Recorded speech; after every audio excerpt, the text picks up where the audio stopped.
Hello friend, स्वागत है आप सभी का आपका अपना ही यूट्यूब चैनल मेजर टारगेट पर। तो फ्रेंड, आज हम लोग क्लास 10 के हिंदी का प्रीवियस ईयर क्वेश्चंस बैंक को देखेंगे। इस क्वेश्चंस बैंक में हम लोग 2011 से लेकर 2022 तक पूछे गए सभी प्रश्न को सम्मिलित किए हैं। अगर आप भी इस बार मैट्रिक के बोर्ड एग्जाम देने वाले हैं ना, तो ये क्लास 10 की हिंदी का क्वेश्चन बैंक को ज़रूर देखिएगा दोस्तों। ये क्लास 10 के हिंदी का पहला पार्ट है। इस पार्ट में भी हम लोग 30 मोस्ट इम्पोर्टेंट ऑब्जर्व क्वेश्चंस को देखने वाले हैं। और दोस्तों, ये सभी प्रश्न आपका एनसीईआरटी के न्यू पैटर्न पर आधारित है। तो फ्रेंड, अगर आप भी इस बार मैट्रिक के बोर्ड एग्जाम देने वाले हैं तो इस क्लास को शुरू से लेकर आखिरी तक जरूर देखिएगा दोस्तों, क्योंकि आज के इस वीडियो में हम लोग ऐसी महत्वपूर्ण वस्तुनिष्ठ प्रीवियस ईयर क्वेश्चंस को देखेंगे जो आपको आपके फाइनल एग्जाम में 2023 के फाइनल एग्जाम में 110% पूछे जाएंगे। और दोस्तों, हम यहाँ पे आपको लाइव प्रूफ के साथ बताएंगे कि कौन क्वेश्चन कितना इंपॉर्टेंट है और कितना बार पूछा जा चुका है। तो फ्रेंड, फटाफट से वीडियो को लाइक कर दीजिएगा दोस्तों। चैनल पर नए हैं ना तो प्लीज़ दोस्तों चैनल को सब्सक्राइब करके बेल आइकन को प्रेस करके जो है ना ऑल पर जरूर सेलेक्ट कर लीजिएगा। और दोस्तों, जो भी विद्यार्थी हमारे व्हाट्सएप ग्रुप में अब तक नहीं जुड़े हैं तो व्हाट्सएप ग्रुप में जुड़ने के लिए सिंपली मेरा नंबर को सेव कीजिए। मेरा नंबर है 6206076569। सिंपली इस नंबर को सेव कीजिए, आप हेलो कीजिए, आपको व्हाट्सएप ग्रुप में जोड़ दिया जाएगा। तो चलिए दोस्तों, शुरू करते हैं यहाँ पे आज के पहले नंबर प्रश्न से, जो कि बोर्ड एग्जाम के लिए बहुत ही महत्वपूर्ण प्रश्न है। तो फ्रेंड, प्रश्न ये है कि डॉक्टर भीमराव अंबेडकर का जन्म कब हुआ था। ये प्रश्न 2019 के सेकेंड सीटिंग में पूछा गया था और 20 के फर्स्ट सीटिंग में पूछा गया था। तो यहाँ पे आपको बताना है कि डॉक्टर भीमराव अंबेडकर का जन्म कब हुआ था। तो 14 अप्रैल 1891 ईस्वी में हुआ था दोस्तों। इसे आपको याद होना चाहिए। यहाँ पे डी वाला ऑप्शन जो है ना बिल्कुल ही करेक्ट आंसर हो जाएगा। और दोस्तों, एक प्रश्न ये पूछे जा सकते हैं कि डॉक्टर भीमराव अंबेडकर जी का मृत्यु कब हुआ था। तो 1956 में हुआ था। और दोस्तों, कहाँ पे हुआ था मृत्यु, तो दिल्ली में हुआ था। साथ में इसे भी आपको याद होना चाहिए। अब चलिए फ्रेंड, देखते हैं यहाँ पे नेक्स्ट क्वेश्चन को देखिएगा। तो फ्रेंड, यहाँ पे देखिए दूसरा नंबर प्रश्न क्या कर रहा है कि डॉक्टर भीमराव अंबेडकर का जन्म कहाँ हुआ था। ये प्रश्न जो है ना 2022 के बोर्ड एग्जाम में पूछा गया था, यानी कि इस बार 2021 के बोर्ड एग्जाम में भी पूछा गया था और 2019 के एग्जाम में पूछा गया था। यानी कि ये लगातार पूछते हुए आ रहे हैं और इस बार भी पूछे ही जाएंगे। इस प्रश्न को अच्छी तरह से याद कर लीजिएगा दोस्तों। तो यहाँ पे आपको बताना है कि डॉक्टर अंबेडकर का जन्म कहाँ पे हुआ था। तो यहाँ पे ऑप्शन ए में आपका दिया महू मध्य प्रदेश में, या फिर गोरखपुर उत्तर प्रदेश में, या फिर डुमराव बिहार में, या फिर दानकुनी पश्चिम बंगाल में। तो फ्रेंड, ये प्रश्न आपको काफी चिल्ला चिल्ला के पढ़ाए हैं। तो यहाँ पे आपको बताना है कि डॉक्टर भीमराव अंबेडकर जी का जन्म कहाँ पे हुआ था। तो मध्य प्रदेश में हुआ था, महू नामक ग्राम में हुआ था। यानी कि यहाँ पे जो है ना, यहाँ पे ए वाला ऑप्शन जो है ना बिल्कुल ही करेक्ट आंसर हो जाएगा। और दोस्तों, एक प्रश्न ये पूछे जा सकते हैं कि श्रम विभाजन और जाति प्रथा के लेखक कौन है। तो डॉक्टर भीमराव अंबेडकर जी है। इसे आपको याद होना चाहिए। देखते हैं यहाँ पे तीसरा प्रश्न क्या कराए कि आदर्श समाज स्वतंत्रता, समानता, भ्रातृत्व पर आधारित होगा, किसने कहा। यह भी प्रश्न हम आपको काफी बार बता चुके हैं दोस्तों। तो यहाँ पे ऑप्शन ए में आपका दिया मैक्स मूलर को, या फिर भीमराव अंबेडकर को, या फिर बिरजू महाराज को, या फिर अज्ञे को। तो फ्रेंड, आदर्श समाज स्वतंत्रता, समानता, भ्रातृत्व पर आधारित होगा, किसने कहा था वही आपको बताना है। तो भीमराव अंबेडकर जी ने कहा था दोस्तों। इसे आपको याद होना चाहिए। यानी कि यहाँ पे बी वाला ऑप्शन जो है ना बिल्कुल ही करेक्ट आंसर हो जाएगा। और दोस्तों, ये प्रश्न जो है 20 के सेकेंड सीटिंग में पूछा गया था। इस प्रश्न को अच्छी तरह से याद कर लीजिएगा।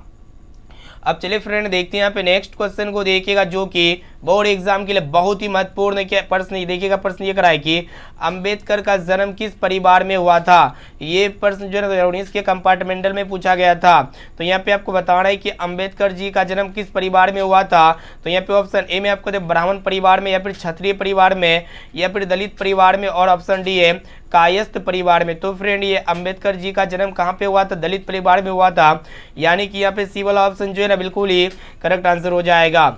अब आइए फ्रेंड, देखते हैं यहाँ पे 5 नंबर प्रश्न को देखिएगा क्या कराए कि लेखक बेरोजगारी का प्रमुख और प्रत्यक्ष कारण किसे मानते हैं। ये भी प्रश्न जो है ना बोर्ड एग्जाम के लिए बहुत ही महत्वपूर्ण है। तो यहाँ पे आपको बताना है कि लेखक बेरोजगारी का प्रमुख और प्रत्यक्ष कारण किसे मानते हैं। तो यहाँ पे ऑप्शन ए में आपका दिया हुआ अशिक्षा को, या फिर जनसंख्या को, और ऑप्शन सी है जाति प्रथा को, या फिर उद्योग धंधों की कमी को। तो फ्रेंड, लेखक बेरोजगारी का प्रमुख और प्रत्यक्ष कारण किसे मानते हैं। तो जाति प्रथा को मानते हैं दोस्तों। इसे आपको याद होना चाहिए। यानी कि यहाँ पे सी वाला ऑप्शन जो है ना बिल्कुल ही करेक्ट आंसर हो जाएगा। और दोस्तों, भारत में जाति प्रथा का मुख्य कारण क्या है, बेरोजगारी है। साथ में इसे भी आपको याद होना चाहिए। और ये प्रश्न जो 2018 के फर्स्ट सीटिंग में पूछा गया था। अब चलिए फ्रेंड देखते हैं यहाँ पे नेक्स्ट क्वेश्चन को देखिएगा, जो कि बोर्ड एग्जाम के लिए बहुत ही महत्वपूर्ण प्रश्न है। देखिएगा ध्यान से, प्रश्न ये है कि विष के दांत कहानी शीर्षक कहानी के कहानीकार कौन है। ये प्रश्न जो है 2020 के फर्स्ट सीटिंग और 2021 के सेकंड सीटिंग में पूछा गया था, यानी कि 2023 के लिए बहुत ही महत्वपूर्ण है। तो यहाँ पे ऑप्शन ए में आपका दिया मोहन राकेश या फिर कमलेश्वर या फिर प्रेमचंद, और ऑप्शन डी है नलिन विलोचन शर्मा। तो फ्रेंड है जो विष के दांत कहानी है ना, इनके लेखक कौन है यानी कि कहानीकार कौन है वही आपको बताना है। तो नलिन विलोचन शर्मा जी है दोस्तों, और नलिन विलोचन शर्मा जी का जन्म कब हुआ था, तो 1961 में हुआ था, 7 में ईस्वी आपको याद होना चाहिए। अब चलिए फ्रेंड देखते हैं यहाँ पे नेक्स्ट क्वेश्चन क्या कराए कि यहाँ पे आपको बताना है कि विष के दांत पाठ की विधा है। देख रहे हैं ये प्रश्न जो है इसके सेकंड सीटिंग में पूछा गया था और 2021 के फर्स्ट सीटिंग में पूछा गया था। तो यहाँ पे आपको बताना है जो विष के दांत पाठ है ना, ये विधा है, एक प्रकार का क्या है दोस्तों, निबंध है या फिर व्यक्ति चित्र है या फिर कविता है या फिर कहानी है। तो यहाँ पे आपको बता देते हैं जो विष के दांत की पाठ है ना दोस्तों, ये विष के दांत पाठ क्या है, एक प्रकार का कहानी है, इसे आपको याद होना चाहिए। यहाँ पे डी वाला ऑप्शन जो है ना बिल्कुल ही करेक्ट आंसर हो जाएगा। अब चलिए फ्रेंड देखते हैं यहाँ पे नेक्स्ट क्वेश्चन को देखिएगा, जो कि बोर्ड एग्जाम के लिए बहुत ही महत्वपूर्ण प्रश्न ये कह रहा है कि सेन साहब की कार की कीमत है। यहाँ पे देख रहे 2018 के कंपार्टमेंटल में पूछा गया था, 2019 के सेकंड सीटिंग में पूछा गया था। तो फ्रेंड है सेन साहब की कार की कीमत कितने रुपये थी वही आपको बताना है, 7,500 रुपये या फिर 8,500 रुपये या फिर 9,500 रुपये या फिर 7.5 लाख रुपये। तो फ्रेंड है सेन साहब की कार की कीमत कितनी थी, 7.5 लाख रुपये थी, 7,500 रुपये थी दोस्तों, इसे आपको याद होना चाहिए। यानी कि यहाँ पे ए वाला ऑप्शन जो है ना बिल्कुल ही करेक्ट आंसर हो जाएगा। अब चलिए फ्रेंड देखते हैं यहाँ पे नेक्स्ट क्वेश्चन, जो कि बोर्ड एग्जाम के लिए बहुत ही महत्वपूर्ण प्रश्न है। तो फ्रेंड प्रश्न ये कराएगी, देखिएगा कि नलिन विलोचन शर्मा का जन्म कब हुआ था। तो फ्रेंड है ये प्रश्न जो है 2019 के फर्स्ट सीटिंग में पूछा गया था। तो नलिन विलोचन शर्मा जी का जो जन्म हुआ था ना, कब हुआ था, 18 फरवरी 1916 में हुआ था दोस्तों, इसे आपको याद होना चाहिए। यानी कि यहाँ पे बी वाला ऑप्शन जो है ना बिल्कुल ही करेक्ट आंसर हो जाएगा। अब चलिए फ्रेंड देखते हैं यहाँ पे 10 नंबर प्रश्न को देखिएगा क्या कराए कि सीमा, रजनी, आलो, सैफ अली, आरती पांचों किसकी बहनें थी। यहाँ पे आपको बताना है सीमा, रजनी, आलो, सैफ अली, आरती, ये जो 5 बहनें थी ना किसकी थी वही आपको बताना है। तो यहाँ पे ऑप्शन ए में आपको मदन की थी या फिर खोखा की थी या फिर लेखक की थी, और ऑप्शन डी है सेन साहब की थी। तो फ्रेंड है आप अगर पढ़े होंगे सीमा, रजनी, आलो, सैफ अली, आरती, ये 5 बहनें किसकी थी, खोखा की थी। यानी कि यहाँ पे बी वाला ऑप्शन जो है ना बिल्कुल ही करेक्ट आंसर हो जाएगा। और दोस्तों ये खोखा का दूसरा नाम क्या है, कासू है, 7वीं ईस्वी में आपको याद होना चाहिए। और ये प्रश्न जो है ना 2020 के सेकेंड सीटिंग में पूछा गया था। तो फ्रेंड जो भी विद्यार्थी अभी तक वीडियो को लाइक नहीं किया ना, तो प्लीज़ दोस्तों जल्दी से फटाफट से वीडियो को लाइक कर दीजिएगा। दोस्तों चैनल पर नए हैं ना तो प्लीज़ दोस्तों चैनल को सब्सक्राइब कर लीजिएगा। अब चलिए फ्रेंड देखते हैं यहाँ पे अगला प्रश्न को देखिएगा, जो कि बहुत ही महत्वपूर्ण प्रश्न है। क्या कराए कि यहाँ पे आपको बताना है मैं तो खोखा को इंजीनियर बनाने जा रहा हूँ, यह कथन किसका है। तो यहाँ पे ऑप्शन ए में आपको दिया सेन साहब का है या फिर मिस्टर सिंह का या फिर गिरधर लाल का या फिर मुखर्जी साहब का है। तो फ्रेंड है मैं तो खोखा को इंजीनियर बनाने जा रहा हूँ, यह कथन किसका है, तो सेन साहब का है दोस्तों, इसे आपको याद होना चाहिए। यानी कि यहाँ पे ए वाला ऑप्शन जो है ना बिल्कुल ही करेक्ट आंसर हो जाएगा। ये प्रश्न जो है ना 2021 के फर्स्ट सीटिंग में पूछा गया था। देखते हैं यहाँ पे नेक्स्ट क्वेश्चन, जो कि बोर्ड एग्जाम के लिए ये भी प्रश्न जो है ना दोस्तों बहुत ही महत्वपूर्ण प्रश्न है। तो फ्रेंड प्रश्न ये कराए कि मदन के लिए क्या खाना मामूली बात थी। ऑप्शन ए में आपका दिए धुतकार या फिर ऑप्शन बी है प्यार या फिर मार, और ऑप्शन डी है फटकार। तो फ्रेंड है मदन के लिए जो है ना मार खाना मामूली बात थी, इसे आपको याद होना चाहिए। यानी कि यहाँ पे सी वाला ऑप्शन जो है ना बिल्कुल ही करेक्ट आंसर हो जाएगा। ये भी प्रश्न जो है ना 2021 के सेकेंड सीटिंग में पूछा गया था। इस प्रश्न को अच्छी तरह से याद कर लीजिएगा दोस्तों।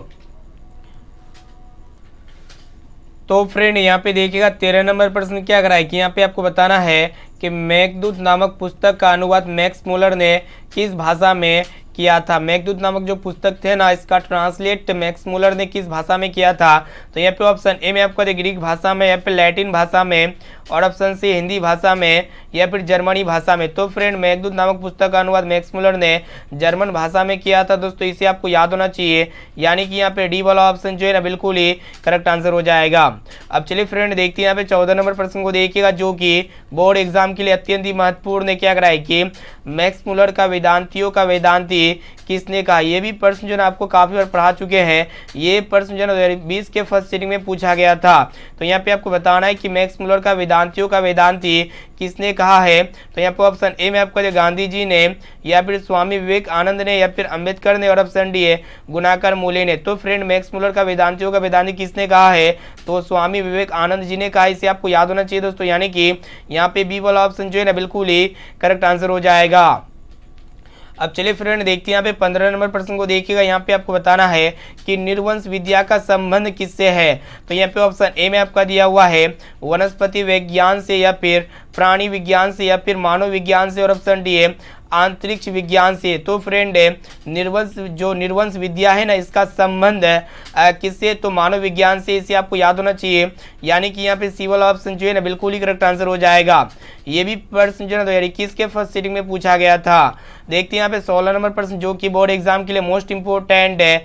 तो फ्रेंड प्रश्न ये है कि दारिश नामक सोने के सिक्कों से भरा घड़ा किसे मिला था? ये प्रश्न 2018 के फर्स्ट सीटिंग और 2021 के फर्स्ट सीटिंग में पूछा गया था। तो यहाँ पे आपको बताना है कि दारिश नामक जो सोने के सिक्कों से जो भरा घड़ा था ना किसे मिला था? तो वारेन हेस्टिंग्स को मिला था दोस्तों। इसे आपको याद होना चाहिए, यानी कि यहाँ पे सी वाला ऑप्शन जो है ना बिल्कुल ही करेक्ट आंसर हो जाएगा। अब आइए फ्रेंड देखते हैं यहाँ पे नेक्स्ट क्वेश्चन को देखिएगा जो कि बोर्ड एग्जाम के लिए मोस्ट इंपोर्टेंट है। क्या कराए कि मेघदूत का जर्मन में अनुवाद किसने किया? तो फ्रेंड है मेघदूत का जर्मन में अनुवाद किसने किया था? ऑप्शन ए में आपका दिया ईश्वर पेटलीकर ने, और ऑप्शन बी है रूसे ने, या फिर मैक्स मुलर ने, और ऑप्शन डी है सातकोड़ी होता ने। तो फ्रेंड मेघदूत का जर्मन में अनुवाद जो किया था ना मैक्स मुलर जी ने किया था। इसे आपको याद होना चाहिए, यानी कि यहाँ पे सी वाला ऑप्शन जो है ना बिल्कुल ही करेक्ट आंसर हो जाएगा। अब आइए फ्रेंड देखते हैं यहाँ पे नेक्स्ट क्वेश्चन को देखिएगा। तो फ्रेंड है देखिए प्रश्न ये है कि भारत से हम क्या सीखे क्या है? तो यहाँ पे आपको बताना है कि भारत से हम क्या सीखे क्या है। ऑप्शन ए में आपका जो निबंध है या फिर कहानी है, और ऑप्शन सी है भाषण है, या फिर व्यक्ति चित्र है। तो फ्रेंड भारत से हम क्या सीखे, यह एक प्रकार का क्या है भाषण है, यानी कि यहाँ पे सी वाला ऑप्शन जो है ना बिल्कुल ही करेक्ट आंसर हो जाएगा। और दोस्तों एक प्रश्न ये पूछे जा सकते हैं कि भारत से हम क्या सीखे, इनके रचनाकार कौन है? तो मैक्स मुलर जी, इसे आपको याद होना चाहिए। और ये प्रश्न जो है ना 2020 के फर्स्ट सीटिंग में पूछा गया था। देखते हैं यहाँ पे नेक्स्ट क्वेश्चन क्या कराए कि यहाँ पे आपको बताना है कि मैक्स मुलर के अनुसार सच्चे भारत के दर्शन कहाँ हो सकते हैं? तो यहाँ पे ऑप्शन ए में आपको दे मुंबई में, या फिर दिल्ली में, और ऑप्शन सी ग्रामीण भारत में, या फिर कोलकाता में। तो फ्रेंड मैक्स मुलर के अनुसार सच्चे भारत का दर्शन कहाँ हो सकते हैं? तो ग्राम में हो सकते हैं, यानी कि भारतीय ग्राम में हो सकते हैं दोस्तों, ग्रामीण भारत में हो सकते हैं, यानी कि यहाँ पे सी वाला ऑप्शन जो है ना बिल्कुल ही करेक्ट आंसर हो जाएगा।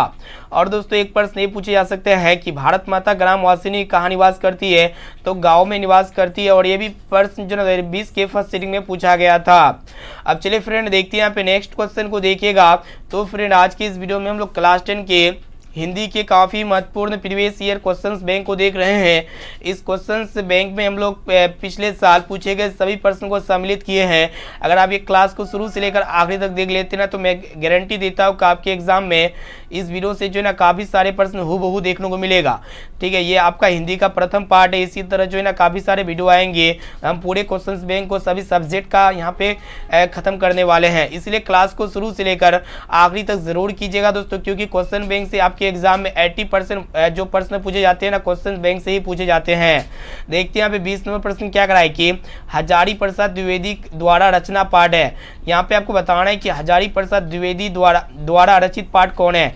तो यहाँ पे ऑप्शन ए में आपका नाखून क्यों बढ़ते, या फिर बहादुर, और ऑप्शन सी है आविनियो, या फिर मछली। तो फ्रेंड है हजारी प्रसाद द्विवेदी द्वारा, मतलब द्विवेदी के द्वारा जो रचिता गया पाठ है ना नाखून क्यों बढ़ते हैं, यानी कि यहाँ पे ए वाला ऑप्शन जो है ना बिल्कुल ही करेक्ट आंसर हो जाएगा।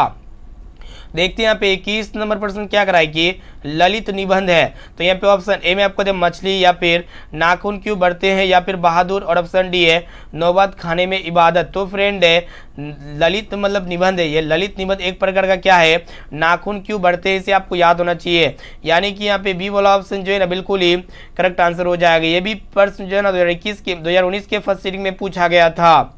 अब चलिए फ्रेंड देखते हैं यहाँ पे नेक्स्ट क्वेश्चन को देखिएगा। तो फ्रेंड है प्रश्न ये कराए कि पुराने का मोह सब समय वांछनीय ही नहीं होता, ये किस लेखक की पंक्ति है? तो यहाँ पे आपको बताना है, यहाँ पे जो पंक्ति दिया हुआ है ना पुराने का मोह सब मोह सब समय वांछनीय ही नहीं होता। ये जो पंक्ति है ना दोस्तों हजारी प्रसाद द्विवेदी जी की है, यानी कि यहाँ पे सी वाला ऑप्शन जो है ना बिल्कुल ही करेक्ट आंसर हो जाएगा। अब आइए फ्रेंड देखते हैं यहाँ पे नेक्स्ट क्वेश्चन को देखिएगा, जो कि बहुत ही महत्वपूर्ण है। क्या कराए कि दोहा कोश किसकी रचना है? तो यहाँ पे ऑप्शन ए में आपका सरहपाद की, या फिर रसखान की, या फिर जीवनानंद दास की, या फिर गुरु नानक की। तो फ्रेंड ये जो दोहा कोश रचना है ना सरहपाद की, इसे आपको याद होना चाहिए, यानी कि यहाँ पे ए वाला ऑप्शन जो है ना बिल्कुल ही करेक्ट आंसर हो जाएगा। ये भी प्रश्न जो है ना 2020 के फर्स्ट सिटिंग में पूछा गया था। तो फ्रेंड जो भी विद्यार्थी आप यहाँ पे क्लास कर रहे हैं ना, तो फटाफट से वीडियो को लाइक भी कर दीजिएगा, ठीक है। और आप कोशिश कीजिए कि एक एक क्वेश्चन का आंसर जो है ना लाइव चैट में या फिर कमेंट बॉक्स में कमेंट जरूर कीजिएगा दोस्तों। देखते हैं यहाँ पे 24 नंबर प्रश्न क्या कराए कि यहाँ पे आपको बताना है कि हिंदी के आदि कवि है। तो यहाँ पे ऑप्शन ए में आपका दिया हुआ है, देखिएगा दोस्तों ऑप्शन ए में क्या दिया हुआ है, चंद बरदाई, या फिर अमीर खुसरो, और ऑप्शन सी बिहारी लाल, या फिर सरहपाद। तो फ्रेंड हिंदी के आदि कवि किसे माने जाते हैं? तो सरहपाद को माने जाते हैं, इसे आपको याद होना चाहिए दोस्तों। यहाँ पे डी वाला ऑप्शन जो है ना बिल्कुल ही करेक्ट आंसर हो जाएगा। अब चलिए फ्रेंड देखते हैं यहाँ पे 25 नंबर प्रश्न क्या कराए कि सूर्य नामक पुस्तक किसकी रचना है? तो यहाँ पे ऑप्शन ए में आपको दे मैक्स मुलर ने, या फिर बिरजू महाराज की, या फिर गुणाकर मूले की, या फिर महात्मा गांधी की। तो फ्रेंड है सूर्य नामक पुस्तक किन की रचना है? तो गुणाकर मूले की रचना है दोस्तों, इसे आपको याद होना चाहिए। यहाँ पे सी वाला ऑप्शन जो है ना बिल्कुल ही करेक्ट आंसर हो जाएगा। ये भी प्रश्न जो है ना 2021 के फर्स्ट सिटिंग में पूछा गया था। अब चलिए फ्रेंड देखते हैं यहाँ पे नेक्स्ट क्वेश्चन क्या कराए कि यहाँ पे आपको बताना है कि बहादुर का पूरा नाम क्या था। ये भी प्रश्न 2019 के सेकंड सिटिंग और 2021 के सेकंड सिटिंग में पूछा गया। 2023 के लिए काफी महत्वपूर्ण है। इस प्रश्न का आंसर आपको कमेंट बॉक्स में बताना है कि बहादुर का पूरा नाम क्या था दोस्तों। दिल बहादुर था, यानी कि यहाँ पे बी वाला ऑप्शन जो है ना बिल्कुल ही करेक्ट आंसर हो जाएगा। देखते हैं यहाँ पे अगला प्रश्न की तरफ बढ़ चलते हैं।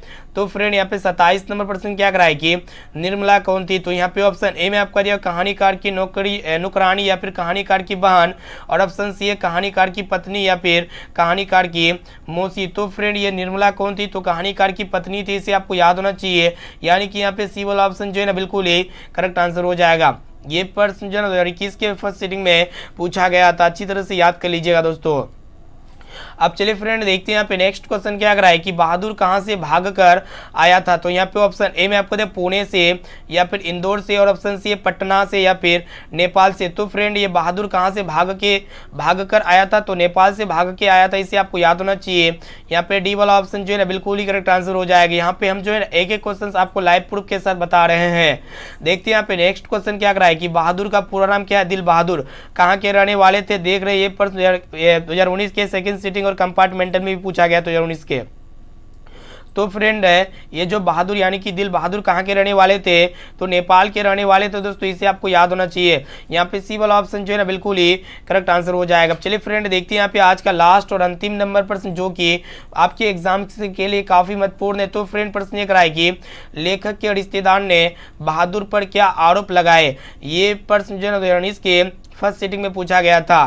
तो यहाँ पे ऑप्शन ए में आपको दे पैसे चुराने का, या फिर गहने चुराने का, या फिर अंगूठी चुराने का, या फिर मोती चुराने का। तो फ्रेंड है लेखक के रिश्तेदार ने बहादुर पर क्या आरोप लगाए थे वही आपको बताना है। तो पैसे चुराने का आरोप लगाए थे दोस्तों, इसे आपको याद होना चाहिए। यहाँ पे ए वाला ऑप्शन जो है ना बिल्कुल ही करेक्ट आंसर हो जाएगा। अब चलिए फ्रेंड देखते हैं यहाँ पे आज का SW क्वेश्चन जो आपके लिए लिया गया है। तो फ्रेंड प्रश्न ये रहा है कि कभी अगले जन्म कहाँ लौटकर आने की बात करता है? तो यहाँ पे ऑप्शन ए में आपको दे बिहार में, या फिर उड़ीसा में, या फिर बंगाल में, या फिर नेपाल में। ये प्रश्न काफी सिंपल है, इसका राइट आंसर जो है ना आप हमें कमेंट बॉक्स में कमेंट करके जरूर बताइएगा। और दोस्तों साथ में ये भी बताना है कि 30% में से आपको पहले से कितना % का सही और सटीक आंसर याद है, इसका भी जवाब आपको इसी वीडियो में कमेंट करके बता देना है। जो भी विद्यार्थी अभी तक वीडियो को लाइक नहीं किए ना, तो प्लीज दोस्तों जल्दी से फटाफट से वीडियो को लाइक कर दीजिएगा। और दोस्तों इसका PDF लेने के लिए सिंपली मेरा नंबर को सेव कीजिए। आपको बोलना है कि सर हमें PDF दे दीजिए, तो आपको सबसे पहले व्हाट्सएप ग्रुप में जोड़ेंगे, और व्हाट्सएप ग्रुप में जुड़ जाने के बाद आपको जो है PDF प्रोवाइड कर दिया जाएगा व्हाट्सएप ग्रुप में। तो फ्रेंड फटाफट से वीडियो को लाइक कर दीजिएगा। चैनल पर नए हैं ना तो चैनल को सब्सक्राइब कर लीजिएगा, ठीक है। और इस वीडियो को अपने दोस्तों में जरूर शेयर कीजिएगा, जितना भी आपका सोशल मीडिया प्लेटफॉर्म है, ठीक है।